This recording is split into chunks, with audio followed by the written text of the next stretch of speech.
42살에 결혼해서 44살에 출산을 했습니다. 이번엔 산전진찰 관련 질문 네. 모음입니다. 저는 30대 초반 직장인인데요. 2년 전에 갑상선 저하증 진단을 받고 쭉 약을 먹어오면서 정상 수치를 유지하고 있습니다. 갑상선 저하가 있어도 정기적으로 피 검사하고 약 용량을 조절하면 임신과 출산이 가능하다고 듣긴 했는데요. 정말 건강에 이상이 없는 아이를 낳을 수 있는 걸까요? 이런 환자를 진료하신 적이 있을까요? 또 갑상선 저하증 환자가 건강한 임신과 출산을 위해 할 수 있는 일이 뭐가 있을까요? 참고로 하시모토 갑상선염에 의한 갑상선 저하증 같다고 들었습니다. 이게 이제 하시모토 갑상선염이 이제 자가 면역 질환인데요. 아마 잘 조절을 하고 계신다라면 임신 초기 유산의 위험도 없으실 거고 임신 중에 부작용도 없이 아기 잘 낳으실 수 있을 겁니다. 아마 하시모토면 그 항체 검사도 계속 하실 거거든요. 항체 수치랑 갑상선 호르몬이랑 계속 같이 보고 있기 때문에 괜찮을 겁니다. 근데 이게 관리가 안 되는 환자라면 이제 임신 초기 유산의 위험도 높고 이제 아기에게 문제가 생기지만 관리가 되어 있는 분이기 때문에 그런 걱정은 안 하셔도 되고요. 사실 우리나라에 갑상선 질환 엄청 많거든요. 그래서 요즘은 모든 산부인과가 갑상선 질환이 없는 환자에게도 임신 초기 산전 검사에 갑상선 호르몬 검사를 합니다. 그러니까 걱정하지 마시고 아기 낳으시면 됩니다.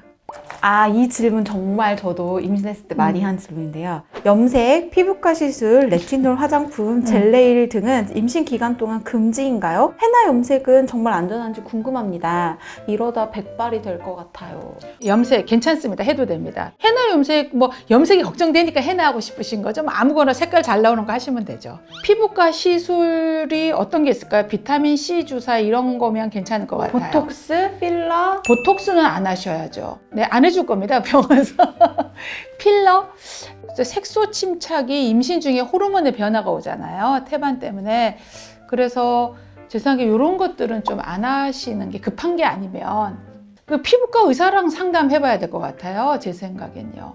레티놀 화장품. 레티놀 화장품은 쓰지 말라고 되어 있죠. 비타민 A니까요. 젤네일. 젤 네일 그거 해도 돼요. 해도 되는데 제왕절개 하기 전에 뜯고 오시면 됩니다. 그게 젤네일을 하고 병원에 수술하러 오면 그거를 떼는 게 정말 힘들다고 하던데. 네, 그래가지고 그것도 전문 팀이 있어요. 하도 많아서. 아, 진짜요? 네. 근데 그거는 괜찮은데 또 여기에 보석 박아 붙여 오시는 분들도 계세요. 그래서 저희 그 기구도 있어요. 이거 뜯는 기구. 하도 많아서. 각자의 수치에 따라 다르겠지만 특히 40대 이상에서 건강에 이상이 없다면 임산부용 올인원 영양제 하나로 충분할까요? 엽산, 유산균, 비타민 D 등은 추가로 복용을 해야 한다. 아니다. 의견이 분분해서 문의를 드립니다. 이제 비타민 B는 아기의 뇌척수 기형을 초기에 예방한다고 해서 임신하기 전부터 먹으라는 게 논문에도 밝혀진 거고 그건 확실한 거고요. 그다음에 비타민이 고혈압이나 임신 중독증을 예방할 수도 있다 이런 말들도 있거든요. 근데 그 외에는 사실은 검증된 게 없습니다. 근데 제 생각에 왜 자꾸 이렇게 영양제 얘기가 많이 나올까? 의학적이지 않은데 그 이유가 아마도 요즘 젊은 친구들의 식생활과 관련이 되어 있을 것 같아요. 직접 요리를 잘 하지 않고 밥을 잘 못 챙겨 먹어서 그러나? 그거 종합 비타민 그냥 하나를 드시면 돼요.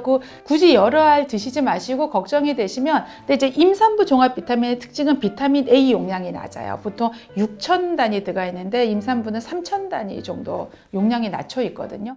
큰 문제 없으면 굳이 여러 개를 막 저는 챙겨 그렇게 먹을 굳이 공장에서 나온 영양제를 먹어야 되는가? 저는 그렇게 생각하지는 않습니다.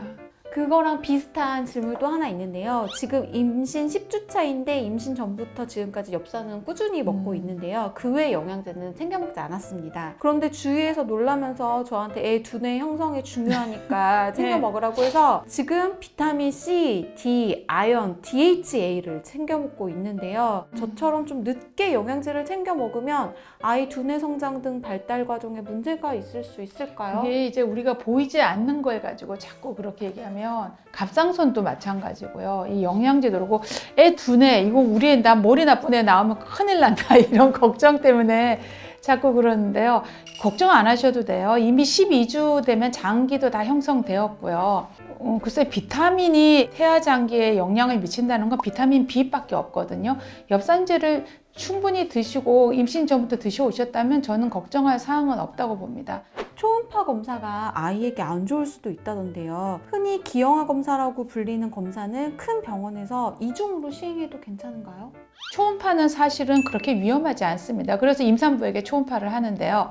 실시간으로 보는 영상이니까 결과 바로 나와서 참 좋죠. 장기에 대고 바로 볼 수 있고요. 근데 이 초음파 중에서도 3D나 4D 초음파는 열이 좀 발생합니다. 그러니까 이제 사실 3D나 4D가 의학적으로 2D보다 진단에 더 도움이 되는가, 이게 학회에서도 맨날 퀘스천입니다. 근데 산모 입장에서는 알아보기 쉽잖아요. 아기 얼굴에 딱 보니까 기념사진을 갖고 싶은 거죠. 근데 그거를 보통 임신 중에 한 2번이나 3번 찍잖아요. 또 올 때마다 찍기를 요구를 한다면, 만약에 나 돈을 낼 테니 찍어달라 한다면 찍을 수는 있겠으나 거기서 생기는 열이 나오거든요. 그것 때문에 아마 초음파가 좋지 않다 이런 말이 나온 것 같아요. 근데 2D로 보는 초음파는 괜찮습니다.